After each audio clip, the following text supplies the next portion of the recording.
বাংলাদেশের জাদুবিদ্যার ইতিহাস বহুদিনের, আর এই ইতিহাস ক্রমবিবর্তনের ইতিহাস। সম্রাট জাহাঙ্গীরের আমল থেকে পিসি সরকার এবং জুয়েল আইসের মতো খ্যাতিমান জাদুকরেরা মুগ্ধ করেছেন দেশ বিদেশের বহু মানুষকে। সেই বাংলার গতানুগতিক জাদুকে ভিন্ন আঙ্গিকে আধুনিক রূপে পরিবেশন করেছেন জাদুশিল্পী আলীরাজ।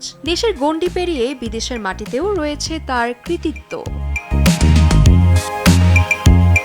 এবার জাদুশিল্পকে আন্তর্জাতিক পরিমণ্ডলে আরও এক ধাপ এগিয়ে নিয়ে গেছেন ম্যাজিক আইকন আলীরাজ। সম্প্রতি তিনি চীন সফরের পর থাইল্যান্ডে নতুন চমক নিয়ে হাজির হন। 3 দিনব্যাপী আন্তর্জাতিক শিশু বিনোদন মেলায় আবারও বাংলাদেশের নাম উজ্জ্বল করেন খ্যাতিমান এই শিল্পী। জানা গেছে, শিশু পার্ক ও চিত্র বিনোদন প্রযুক্তির বিশাল এই আয়োজনে প্রথমবারের মতো যুক্ত করা হয় জাদু শিল্পের সরাসরি প্রদর্শনী। আর সেই প্রথম আয়োজনে কেন্দ্রে ছিলেন আলীরাজ। মেলার ফরেন ট্রেড শোয়ে বাণিজ্যিক জাদু প্রদর্শনের জন্য একমাত্র শিল্পী হিসেবে বিশেষ আমন্ত্রণ পান তিনি। প্রতিদিন 30 মিনিটের 2টি শোতে আলীরাজ তুলে ধরেন তার অভিনব ম্যাজিক পারফরম্যান্স, যা পুরো এক্সপো জোনে সৃষ্টি করে আলাদা উত্তেজনা। মেহেরা রহমান, সিমরান, RTV।